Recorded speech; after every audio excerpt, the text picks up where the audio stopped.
No sé en qué estación ocurrió exactamente. Solo sé que fue en un tiempo en que las noches se sentían más largas, como si el cielo hubiera decidido quedarse a escuchar lo que la tierra estaba a punto de decirnos. Vivíamos entonces en una comunidad pequeña, apenas un puñado de casas sembradas entre el monte, donde los caminos no estaban del todo trazados y los silencios tenían nombre propio. Ahí, cuando caía la noche, el monte no dormía, respiraba. Y uno aprendía a no contradecirlo. Recuerdo que todo comenzó con un rumor, de esos que primero se dicen en voz baja, como si al nombrarlos pudieran volverse reales. Una vecina se acercó una mañana a mi madre mientras barría el frente de la casa. Traía el rostro apretado, los ojos hundidos por una mala noche. Le contó que, mientras intentaban dormir, ella y su esposo habían visto algo en el patio. No tenían foco afuera. Nunca lo habían necesitado. La luna solía bastar.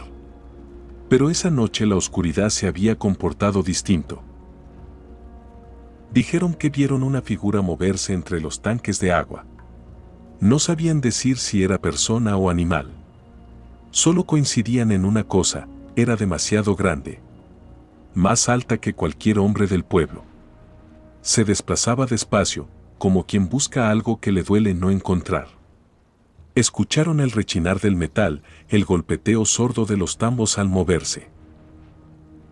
Como si tuviera sed, dijo la vecina. Como si buscara agua limpia. Cuando lo contó, nadie le creyó. En estos lugares siempre hay una explicación, un animal del monte, una sombra mal vista, el cansancio. El monte se traga las dudas y las devuelve como certezas falsas. Pasaron algunas noches. Luego, otro vecino comentó algo parecido, esta vez a mi padre. Dijo que los perros no habían dejado de ladrar. No esos ladridos comunes que espantan al tlacuache o al coyote, sino un aullido bajo, prolongado, cargado de miedo. Como si los animales supieran algo que los humanos todavía no. Vivíamos rodeados de vegetación espesa. La fauna silvestre era parte del paisaje. Por eso, al principio, nadie quiso darle peso a esas palabras. Pero el vecino también afirmó haber visto algo. Dijo que era grande, demasiado. Que se movía entre las casas con una torpeza extraña, siempre cerca de donde hubiera agua. Fue entonces cuando una mujer, una de las más calladas del lugar, salió de su casa un fin de semana y, al regresar, encontró todos sus tanques volcados. Yo lo vi con mis propios ojos. El plástico azul estaba embarrado de lodo oscuro. El agua derramada había dejado marcas irregulares en la tierra. Y había algo más. Algo que nadie quiso nombrar en voz alta. Manchas espesas, casi negras, que no parecían solo barro. Sangre seca, pegada al borde de los tanques, como si alguien, o algo, hubiera intentado meterse dentro. El aire olía distinto esos días. Como a metal húmedo. Como a herida abierta. Lo único que recuerdo con absoluta claridad es una tarde en particular. El sol ya se estaba hundiendo detrás de los cerros cuando me mandaron sola a cerrar el portón. No me gustó la idea, pero obedecí. Desde ahí se alcanzaba a ver la carretera, una franja de asfalto que cortaba el monte como una cicatriz antigua. Mientras caminaba, sentí ese silencio raro que antecede a los presagios. Ni grillos. Ni viento. Entonces lo vi. A lo lejos, algo se movía de un lado a otro, justo donde la carretera se perdía entre la vegetación. Al principio pensé que era una vaca. La forma, el tamaño. Pero no. Era demasiado grande. Su cuerpo parecía pesado, pero se desplazaba con una ligereza imposible. Y entonces ocurrió. La criatura cruzó la carretera de un solo salto. No corrió. No dudó. Simplemente se impulsó y cayó del otro lado, como si la anchura del camino no significara nada para ella. Sentí como el frío me subía por la espalda y se me metía en los huesos. Me quedé ahí, con las manos temblando, incapaz de gritar. Esa noche casi no hablé. Más tarde, cuando el miedo se me acomodó en el pecho, se lo conté a mi abuelita. Ella no se sorprendió. Me miró largo rato, como si estuviera midiendo el peso de mis palabras, y luego dijo algo que aún hoy me retumba. Debe ser un nahual, y si anda buscando agua, es porque está mal herido. No explicó más. No hacía falta. Mi madre siempre nos recordó que nuestra sangre venía de Veracruz, del municipio de Cerro Azul. Y aunque yo crecí lejos de ahí, esas historias viajaron con nosotros. Siempre fui muy apegado a mi abuelo. Desde pequeño me llevaba a todos lados. Me gustaba escucharlo hablar. Sus palabras no eran cuentos, eran recuerdos vivos. Una vez le pregunté si había visto duendes. Negó con la cabeza. No, dijo. Pero brujas sí, y aguales. No sabía qué era eso. Me lo explicó sin levantar la voz, como si el monte pudiera escucharnos incluso dentro de la casa. Dijo que eran brujos capaces de cambiar su forma, de volverse animal, de correr, de volar si era necesario.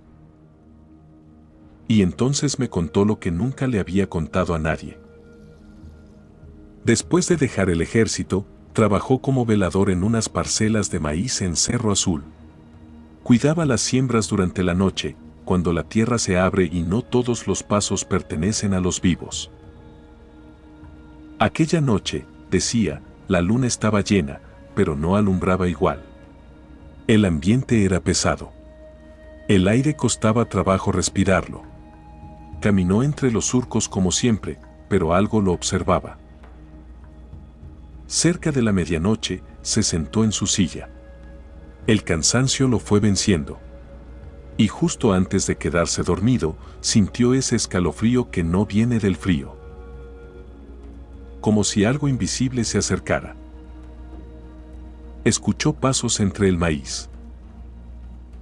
Tomó su rifle. ¿Quién anda ahí?, preguntó. La respuesta fue una risa.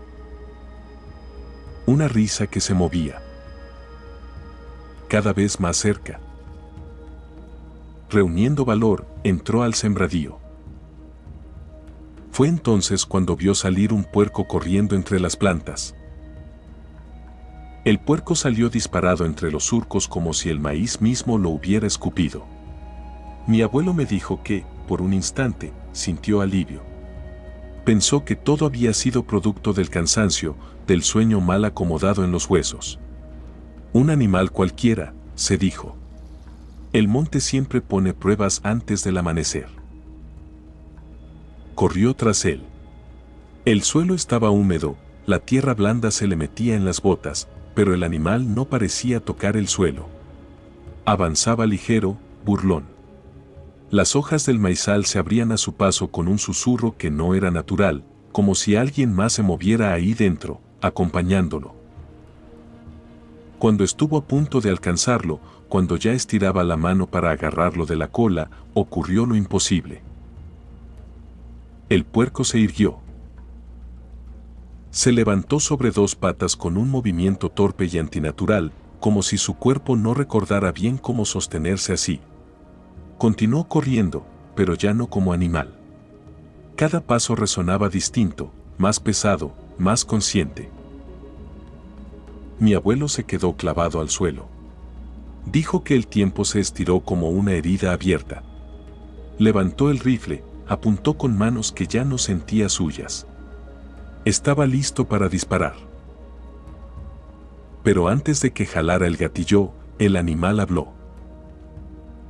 No fueron palabras claras. Fueron maldiciones dichas con una voz que no pertenecía a ninguna garganta conocida. Una risa rota se mezcló con ellas, una carcajada que parecía salir del maíz, de la tierra, del aire mismo. La figura se perdió entre el sembradío y el silencio cayó de golpe, pesado, definitivo. El miedo lo atravesó por completo. El rifle se le resbaló de las manos y cayó de punta, golpeándole los pies. El dolor fue lo único que lo devolvió a su cuerpo. Se persignó sin pensarlo, levantó el arma y salió corriendo, sin mirar atrás, hasta que la respiración se le rompió en el pecho. Ahí entendí, me dijo, que los nahuales no son cuentos para asustar niños. Cuando me contaba eso, se le erizaba la piel. La mirada se le iba lejos, como si todavía estuviera parado entre los surcos, escuchando esa risa caminar detrás de él. Mucho tiempo después, o quizá en otro ciclo del mismo miedo, ocurrió lo de la cabaña. Un grupo de amigos y yo decidimos pasar la noche en un lugar apartado, cerca de Ocalpan, en el Estado de México. No sabría decir exactamente en qué año fue. Solo recuerdo que era una temporada fría, de cielos despejados y noches que parecían no terminar nunca.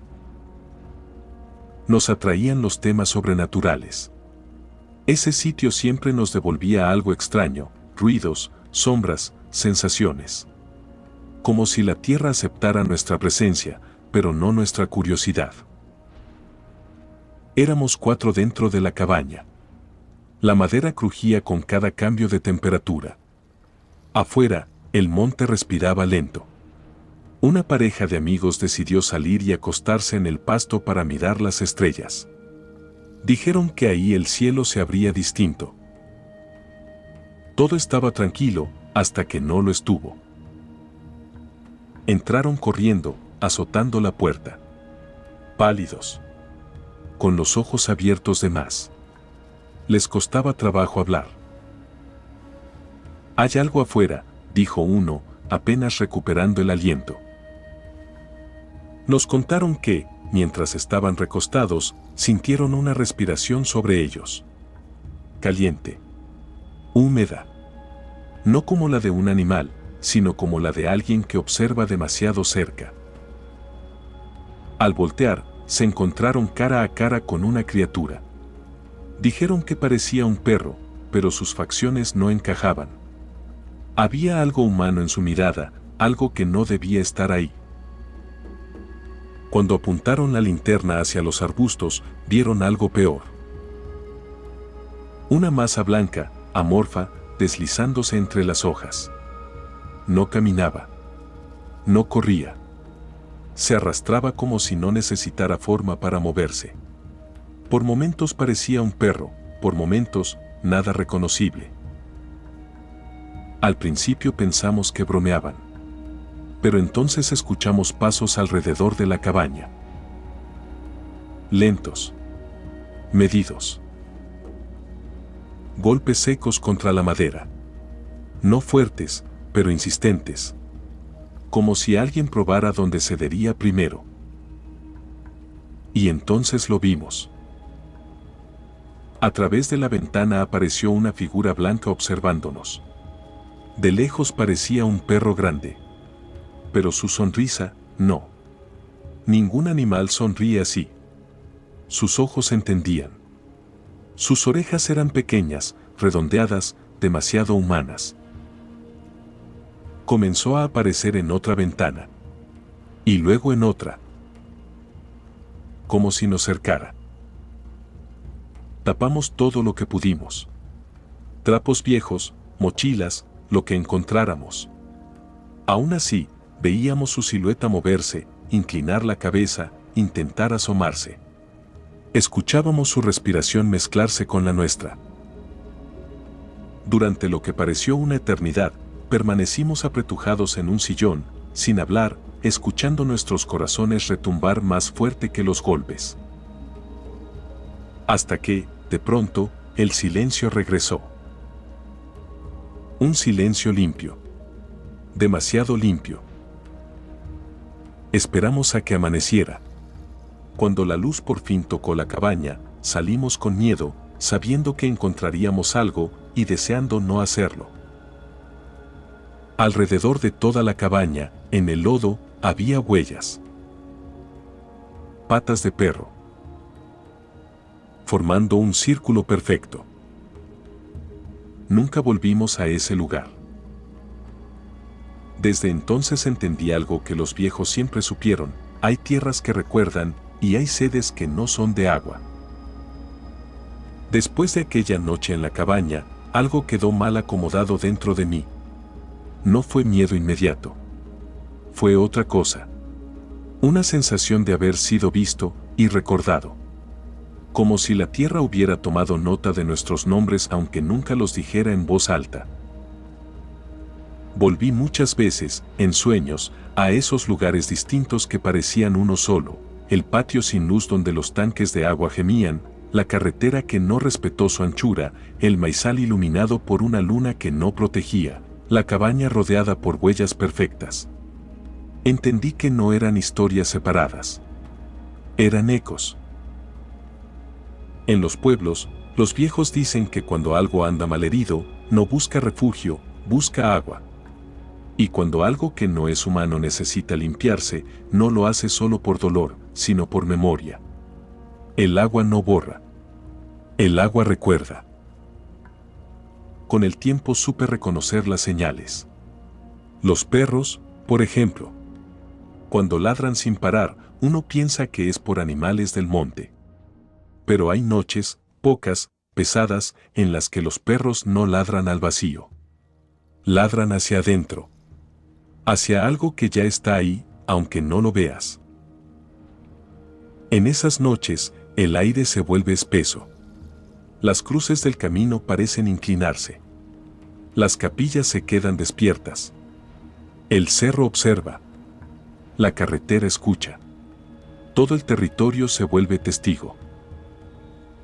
Mi abuela decía que los aguales no siempre atacan. A veces solo cruzan. A veces solo buscan. Pero cuando los ves, cuando los nombras, algo se queda contigo. No como maldición inmediata, sino como marca. Por eso los viejos recomiendan no seguir ciertas sombras.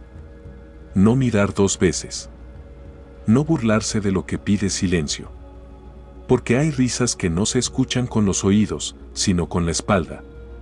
Y hay pasos que no dejan huella, hasta que forman un círculo. Nunca volví a Ucalpan. Nunca pregunté más en aquella comunidad del monte. No hizo falta. Las historias no se investigan, se respetan. Hoy, cuando el viento sopla distinto y los perros del vecindario guardan un silencio antinatural, recuerdo las palabras de mi abuelo, la mirada perdida, el rifle cayendo al suelo, la risa perdiéndose entre el maíz. Recuerdo la figura blanca inclinando la cabeza frente a la ventana, como si esperara una invitación. Y entonces entiendo. Hay cosas que no quieren entrar. Quieren que salgas. Si escuchaste esta historia hasta aquí, no es casualidad. Las leyendas no se cuentan solas, eligen oídos. Si decides quedarte, hazlo con respeto. Si decides irte, no mires atrás. Y si este relato resonó en ti, si alguna vez has sentido que el territorio te observa cuando caminas de noche, te invito, en voz baja, como se hacen las promesas antiguas, a suscribirte al canal y a compartir estas historias y a dejar que sigan caminando de boca en boca, como lo han hecho siempre. Porque Chaman no narra para asustar. Narra para recordar. Donde el misterio respira. Ahí, alguien escucha.